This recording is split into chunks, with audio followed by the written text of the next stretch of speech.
Morning student. तो आज हम 10th class history 5 lesson age of industrialisation औद्योगिकरण का युग चल रहा है हमारा।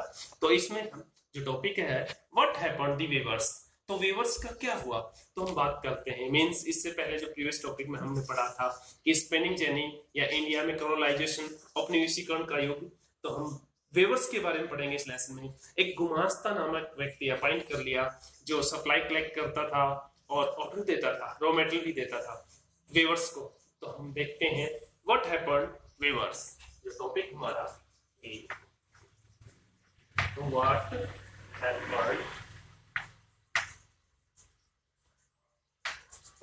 To weavers. तो देखते हैं व्हाट हैपेंड टू वेवर्स। तो बुनकर का क्या हुआ। तो the consolidation of the East India Company power after the 1760 did not entirely lead to the decline in the textile export from India. Yes, जब 1760 के आसपास ईस्ट इंडिया कंपनी ने अपनी पावर को मजबूत कर लिया, बहुत सुदृढ़ीकरण किया, तो इंडिया से जो कॉटन एक्सपोर्ट होता था वो बहुत ही कम होने लग गया, डिक्लाइन हो गया। British cotton industries not yet they expand the Indian fine textile were the great demand in the Europe. Yes, तो इस पे इसके इंडियन कॉटन जो रॉ मटेरियल के रूप में जाता था, इसके बगैर बात नहीं बनेगी ना ब्रिटेन में, तो काफी इंडस्ट्रीज बंद होने लगी। So the company was taken the expanding textile export from India. Yes, तो कंपनी इंडिया में आने लगी, अपने प्लांट इंडिया में सेटअप करने लगी।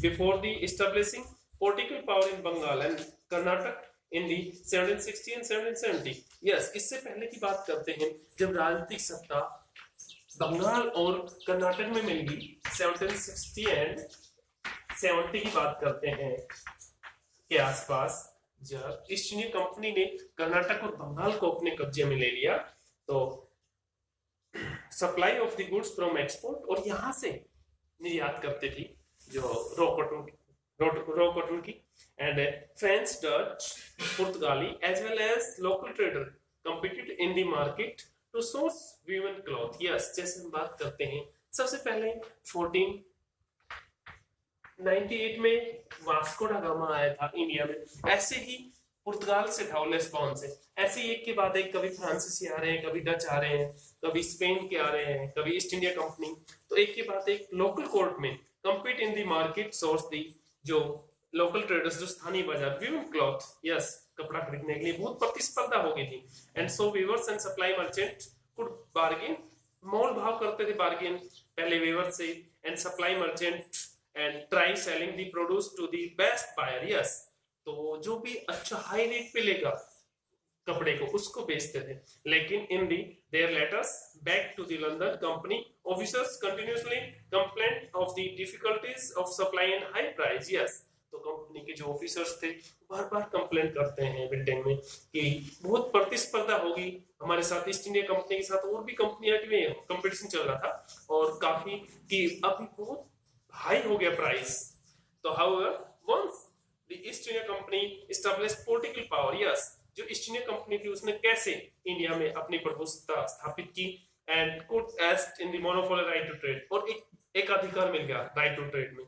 तो procedures it developed to system of the management and control and eliminate competition. Yes, तो पहले, इससे पहले तो प्रतिस्पर्धा थी, तो हम बात करते हैं एलिमिनेट प्रतिस्पर्धा, कंपटीशन की, कंट्रोल कॉस्ट, तो ईस्ट इंडिया कंपनी ने नियंत्रण करना था कॉस्ट में, एंड रेगुलर सप्लाई लेनी थी, एंड कॉटन एंड सिल्क की दी, thus it did through a series of steps। तो यह काम कई चरणों में होना था। तो देखते हैं हम। First, company try to eliminate the exciting traders and brokers. Yes, पहले जब प्रतिस्पर्धा थी तो कंपनी जो भी बाइंग करती थी, तो सबसे पहले हम बात कर ट्रेडर व्यापारी की, और ब्रोकर दलाल के तहत वेवर्स से सामान लेती थी, and connected with the cloth trade establish A more direct control over the weavers. Yes, अब कंपनी चाहती है कि वेवर्स पे सीधा नियंत्रण होना चाहिए। इससे पहले तो ट्रेडर और ब्रोकर का था, दलाल और व्यापारी का था, लेकिन it appointed A paid servant, एक अपॉइंट कर दिया जिसका नाम रखेंगे हम गुमास्ता।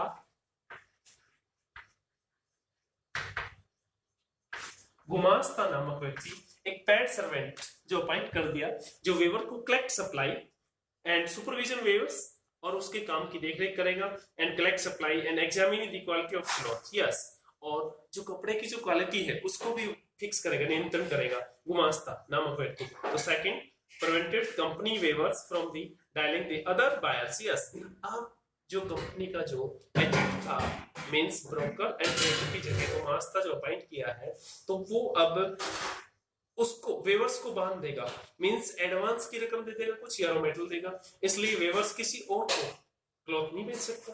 तो one way the doing this through the system of the advance. Yes, उसको पेश की गई रकम दे देगा वेवर्स को गुमास्ता। तो once on order was placed, the weavers given loan to the purchase the raw material for their production. Yes, और उसको weavers were given loan to purchase, भी कच्चे माल के लिए कुछ एडवांस दे देगा ना उत्पादन के लिए।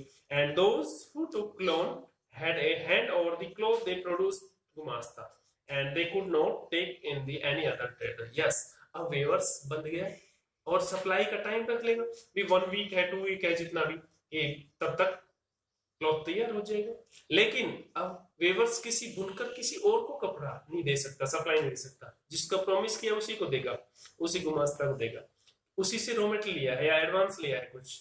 तो as loan follow in the, जैसे ही लोन बढ़ता गया तो demand for the fine textile, बहुत ही महीन कपड़े की डिमांड होती गई, फाइन टेक्सटाइल एक्सपेंडेड, वेवर्स इंग्लिशली टुक द एडवांस। यस, और वेवर्स बहुत एडवांस लेने लगा पैसे की, होपिंग to earn more, और आशा करता था कि मैं more profit कमाऊंगा।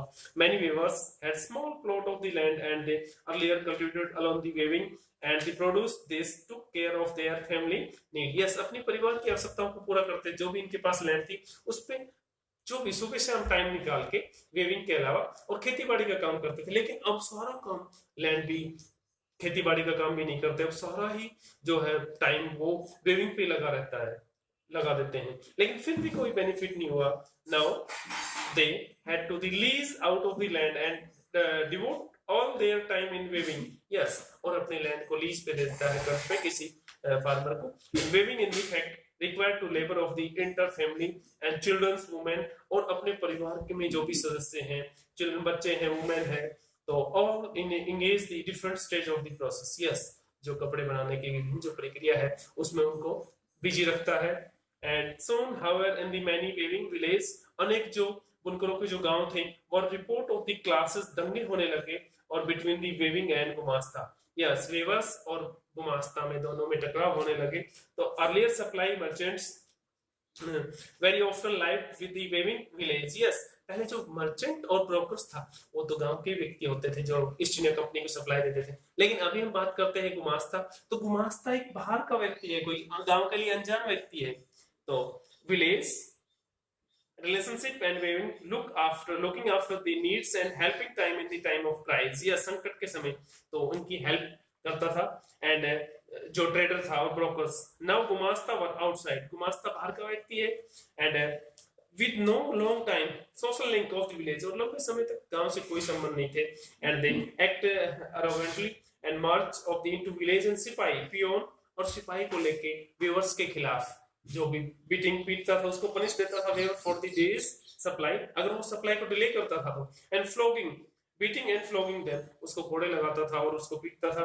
And weaving lost the space in the begin to price and sell to different buyers. Yes, और फिर बार्गेन जो मोल भाव करता था वेवर्स, अब वेवर्स प्राइस और सेल टू डिफरेंट बायर्स को बेचने लगा। And price they received from the company was miserable low, and company बहुत ही निम्न स्तर पे लेती थी। And loan they accepted and to the company, और उसके बहुत ज्यादा वेवर्स के कर्जा होता गया। And in the many place in the Karnataka Bengal were deserted village, जो रेगिस्तान गांव थे, माइग्रेटेड प्रवासी करके सेटिंग अप लूम और अपना कंगा एंड विलेज अदर विलेज में ले गए, और हैड सम फैमिली रिलेशन, जहां भी उनके नजदीक विलेज में संबंध थे। Elsewhere weavers along with the village traders revolted opposing the company and officers. Over time many weavers began refusing loan, मना कर दिया वेवर्स ने कंपनी से लोन लेने के लिए, और क्लोजिंग डाउन, और अपना काम धंधा बंद कर दिया, workshop and taking agriculture labour, और खेती बाड़ी का काम करने लगे। तो बढ़ते turn off the 19th century cotton weavers face a new step of problem. तो देखते हैं हम 19वीं सदी में जो काम करते थे बुनकर कॉटन का, या नया तरीका कैसे अपनाया, या कैसी कौन सी समस्या का सामना करना पड़ा। थैंक यू, आज के टॉपिक में बस इतना।